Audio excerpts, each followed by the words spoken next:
Are you talking to the World Series champion right now? No. Don't disrespect me like that. You just realized belt? baseball was a sport like a month ago. First of all, baseball did become a sport about a month ago, okay? Any sport where you can eat while you play is crazy. It's insane. I'll say here what I've told you off camera.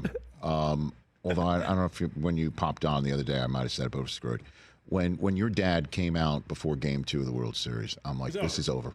Yeah. I mean, it went from Freddie Freeman's home run in Game 1, right, the grand slam, just like the second coming of Kirk Gibson, and then right before Game 2, I'm sitting there at home and I'm thinking, all right, okay, just come right back. That's the beauty of baseball. The next day, here we go. Pages turned. Then your dad came out of center field. And I'm like, oh damn it, yeah, this is over. It's over, bro. Done.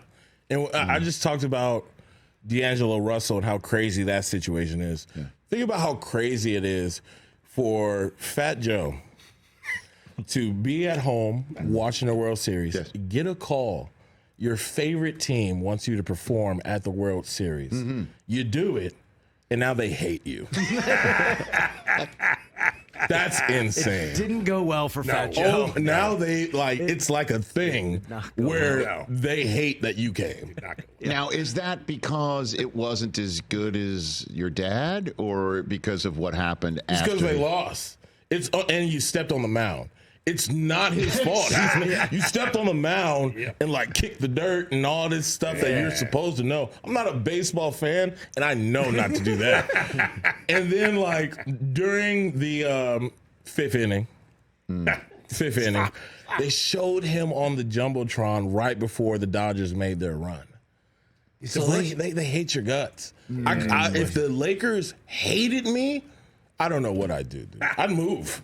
I'd move to Hawaii. So you're saying it wasn't your dad's performance per se, it's what happened after it, that they backed his play. My dad has nothing to do with the New York Yankees hating Fat Joe. Did a Thieves 2, Pantera, January 10th. Because that thing was a wrap. I'm like, oh, yeah. You know, they showed Dave Roberts, rapping along with it. He was jamming along with it. Really into it. And I'm like, oh, no. This is not good.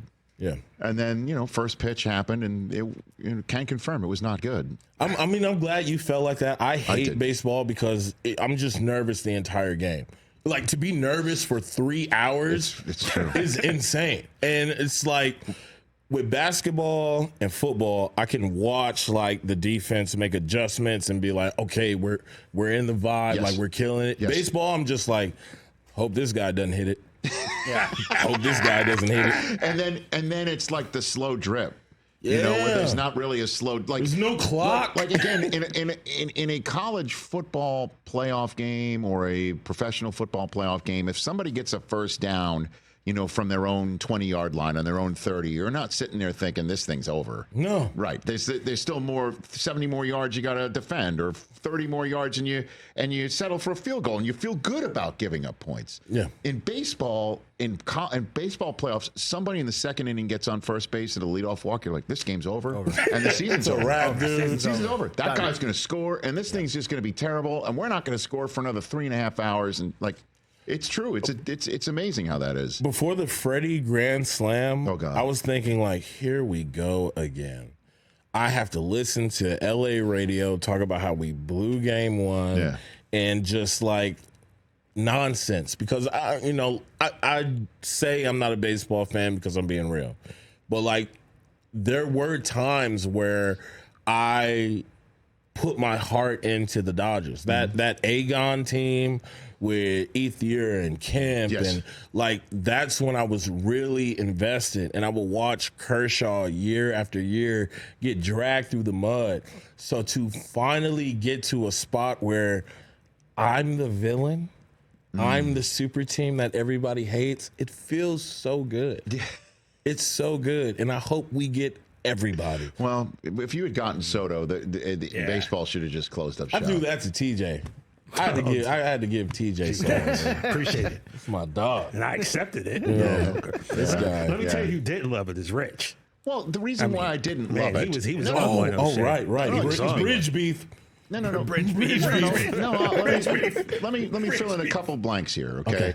Is that I'm watching the Yankees make moves using the money that they didn't spend on Soto. Yeah. And it's getting better with each move that they make. Okay. And if they wind up signing like Alex Bregman or getting Nolan Arenado, and then I'm particularly very happy with everything worked out, especially since Soto has turned into, a complete mercenary. Who says things like, this has been, it's become a Mets town.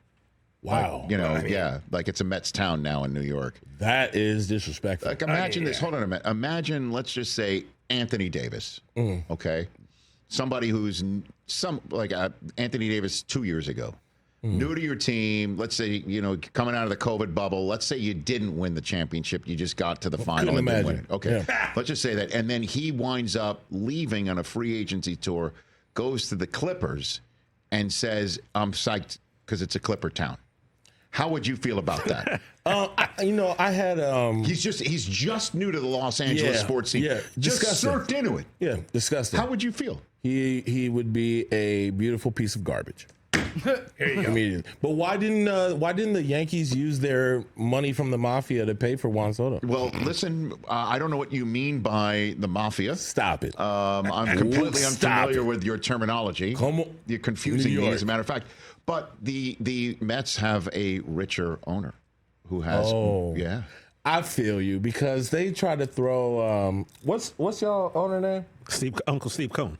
Steve Cohen. Steve Cohen. No, I'm talking about the Clipper owner. Steve Ballmer. Oh, Steve Ballmer. Yeah. Two Steves. Two very rich Steves. Yeah. The richest Steves. The richest Steves in sports. Yeah, a rich Steve. They try to throw it in your face. It's not going to mean anything. I'm sorry, TJ. Don't apologize. He's got Soto. Penn State's in the college football playoff semifinal. That's what it's very helpful to have 15 teams to root for. Bro, 15, TJ, you confuse me, dude. 14. You're from Pennsylvania. Yes. You like the Clippers, I do. The Cowboys, The Sixers.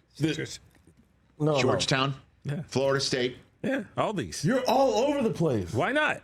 I mean, why not? Why should I be just stuck in one little small town in Pennsylvania my whole life, man? I know. Got to get out to see this big world, He's baby. not in Altoona anymore. You know what I'm saying? Not at all. As a matter of fact, we made up a graphic just to illustrate. There it is. Oh my God. Yeah. I mean, You know what he is loyal to, though?